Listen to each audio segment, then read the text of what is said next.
Hello everyone and welcome to my YouTube channel.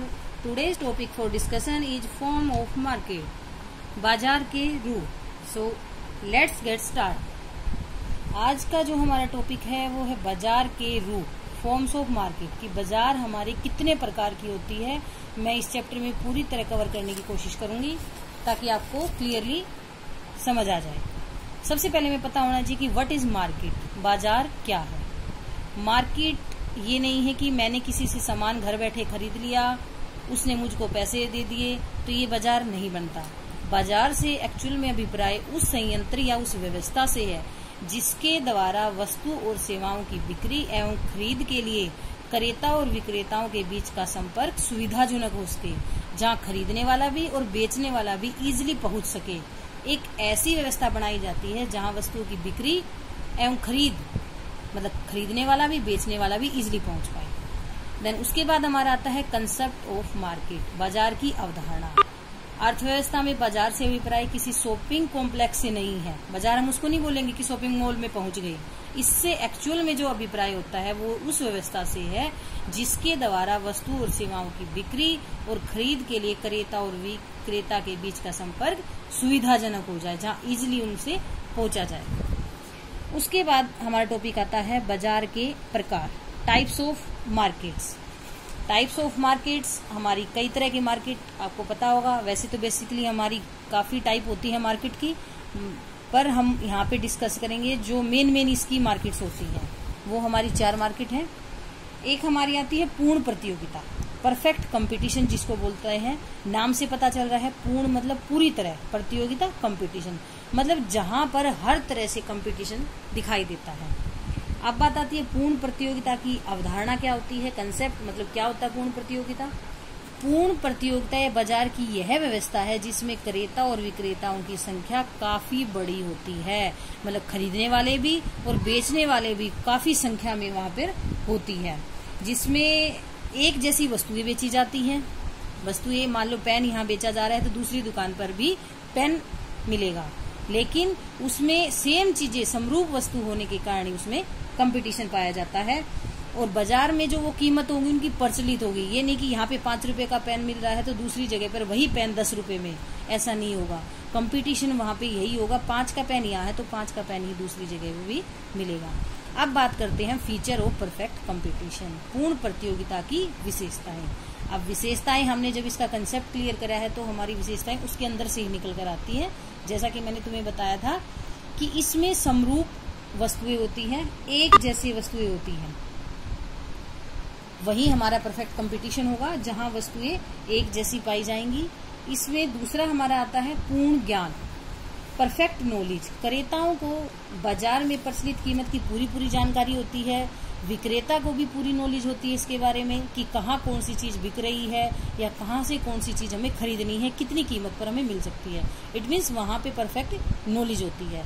तीसरा जो हमारा आता है क्रेताओं की अधिक संख्या. जैसे कि हमने बताया परफेक्ट कंपटीशन, यहाँ विक्रेता भी ज्यादा होते हैं और क्रेता भी, तो क्रेताओं की संख्या ज्यादा मात्रा में होती है. उसके बाद हम आता है फर्म या विक्रेताओं की अधिक संख्या. इसकी हमारी फर्म भी ज्यादा होती है और विक्रेता भी. कहने का मतलब ये है कि यहाँ पे क्रेता भी, विक्रेता भी, फर्म भी, इंडस्ट्री भी, उद्योग भी काफी मात्रा में होती है. अब बात करते हैं इसकी दूसरी टाइप्स की. दूसरी टाइप हमारी होती है मोनोपोली मार्केट, एकाधिकार. एकाधिकार एक का जिस पर अधिकार होता है, एकाधिकार होता है. एकाधिकारी की अवस्था कौन सी होती है, यह बाजार की वह स्थिति है जिसमें किसी वस्तु या सेवा का केवल एक ही विक्रेता होता है, जहां बेचने वाला केवल हमारा एक ही होता है और खरीदने वाले हमारे बहुत ज्यादा होते हैं. वहां पे हमारा क्या था, खरीदने वाले भी ज्यादा और बेचने वाले भी ज्यादा. इसमें क्या है, हमारे बेचने वाला हमारा जो है एक ही विक्रेता और खरीदने वाले हमारे काफी संख्या में होंगे. अब उसके बाद हमारे करते हैं हम इसके फीचर ऑफ मोनोपोली, एकाधिकार की विशेषता.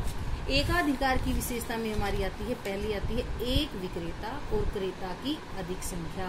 बेचने वाला एक और खरीदने वाले हमारे बहुत ज्यादा होते हैं, वो हमारा मोनोपोली का आता है. इस दूसरा हमारा आता है नई फर्म के प्रवेश पर प्रतिबंध. जो हमारी कोई नई फर्म उसके अंदर अगर एंट्री करना चाहती है तो वो उसके अंदर एंट्री नहीं कर पाती. वो नहीं कर पाती। मोनोपोली का मैं आप लोगों को एक एग्जांपल देना चाहूंगी। जैसे हमारी गैस सिलेंडर की एजेंसी है या जो हमारे बिजली के डिपार्टमेंट है, वो हमारे हर जगह नहीं मिलेंगे आपको, उसमें परफेक्ट कंपटीशन नहीं आएगा। तो हमारी कौन सी मार्केट होगी? Monopoly market. अब उसमें अगर हम गैस सिलेंडर की एजेंसी खोलना चाहते हैं तो हमें एकदम से एजेंसी नहीं मिलेगी, तो वो हमारी मोनोपोली के अंतर्गत आती है। नई फर्म उसके अंदर प्रवेश नहीं कर पाती, जबकि परफेक्ट कंपटीशन में कभी भी कोई भी फर्म उसके अंदर एंट्री कर सकती है। देन उसके बाद हमारा आता है निकटतम स्थानापन्न का अभाव। निकटतम स्थानापन्न मतलब उस तरह की चीज आसपास नहीं मिलेगी। जैसे हमने बताया था परफेक्ट कंपटीशन में अगर पेन की मार्केट है तो और दुकानें भी हमारी पेन की होंगी, लेकिन मोनोपोली मार्केट के अंतर्गत अगर एक वस्तु मिल रही है जिस जगह पर, उसके आसपास उसी चीज की दूसरी कोई भी हमें शॉप में नहीं मिलेगी। कहने का मतलब उसके आसपास कोई स्थानापन्न, निकटतम स्थानापन्न का अभाव पाता है वहां पे। उसके बाद हमारा आता है कीमत पर पूर्ण नियंत्रण। अब मोनोपोली है, हम खुद सब कुछ करने वाले हैं, किसी प्रकार का कोई कंपटीशन नहीं है, तो अपनी कीमत पर भी हमारा खुद का नियंत्रण होता है, हम उसको खुद डिसाइड कर सकते हैं। इसी तरह इसमें कीमत विभेद भी पाया जाता है। हर मोनोपोली करने वाला वो कीमत का अलग अलग विभेद होता है। मैं अलग मोनोपोली की हूँ तो मैं अलग कीमत डिसाइड कर सकती हूँ, दूसरी कोई और मार्केट में कोई और अलग कर सकता है। थर्ड वन जो हमारा आता है इसका मोनोपोलिस्ट कंपटीशन। अब बात आती है एकाधिकारी प्रतियोगिता। इसका क्या, एकाधिकारी प्रतियोगिता क्या होती है हमारी? यह बाजार की वह स्थिति है जिसमें किसी वस्तु के बहुत से विक्रेता होते हैं, परंतु प्रत्येक विक्रेता की वस्तु दूसरे विक्रेताओं की वस्तु से किसी न किसी रूप में भिन्न होती है। देखो, जैसे हमारी मोनोपोली और मोनोपोली कंपटीशन, मोनोपोली में तो एक चीज वहीं पे मिलेगी, उसके अलावा दूसरी वहां पे नहीं मिलेगी। दूसरा, एकाधिकारी प्रतियोगिता कौन सी मार्केट होती है? मान लो सर्फ बेच रहे हैं तो एक ब्रांड का सर्फ या एक शॉप है, दूसरे ब्रांड की दूसरी शॉप मिलेगी उसी ब्रांड की। फॉर एग्जांपल हमारे हम किसी चीज का भी एग्जांपल ले सकते हैं, रेमंड का है या हमारे जोकी का है। अगर यहाँ पे रेमंड की शॉप है तो इसके साथ में दूसरी रेमंड की शॉप आपको बिल्कुल नहीं मिलेगी, उस ब्रांड की नहीं मिलेगी। वो हमारी कौन सी कहलाएगी? एकाधिकारी प्रतियोगिता। हाँ, ये हो सकता है रेमंड की शॉप यहाँ है तो दूसरी मार्केट में कुछ किलोमीटर दूर दूसरी शॉप हो सकती है, वो हमारी एकाधिकारी प्रतियोगिता कहलाएगी।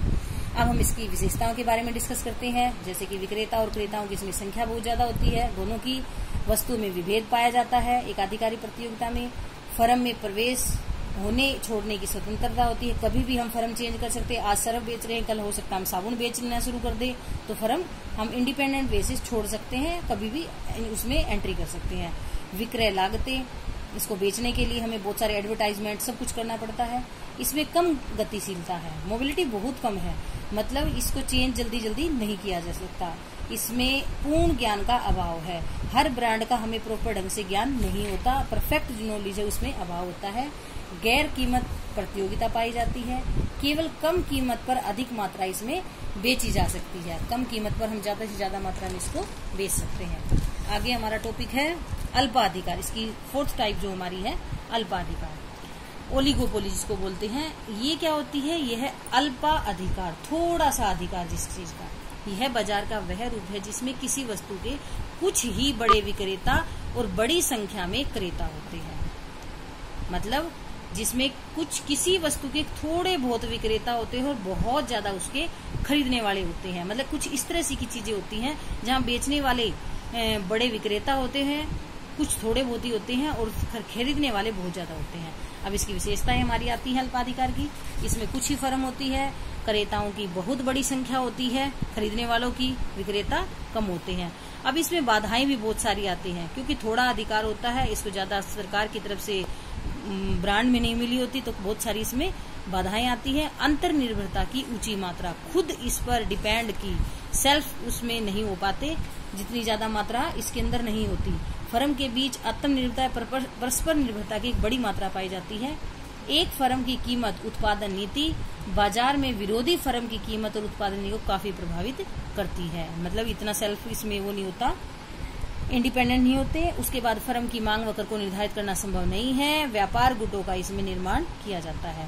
अब इस चैप्टर का हमारा लास्ट जो टॉपिक है वो हमारा है बाजार के वर्गीकरण का प्रमुख आधार, principal basic of market classification. इसमें हमारी आती है बाजार में और क्रेताओं की बहुत ज्यादा संख्या। हमने चारों टाइप्स पढ़ी।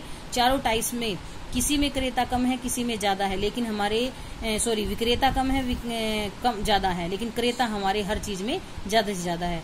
वस्तु की प्रकृति भी डिपेंड करती है कि किस एक पूर्ण प्रतियोगिता बाजार में वस्तु निश्चित रूप से समरूप होती है, जबकि एकाधिकारी प्रतियोगिता में वस्तु सदैव अलग अलग होती है। उसी तरह कीमत नियंत्रण की मात्रा।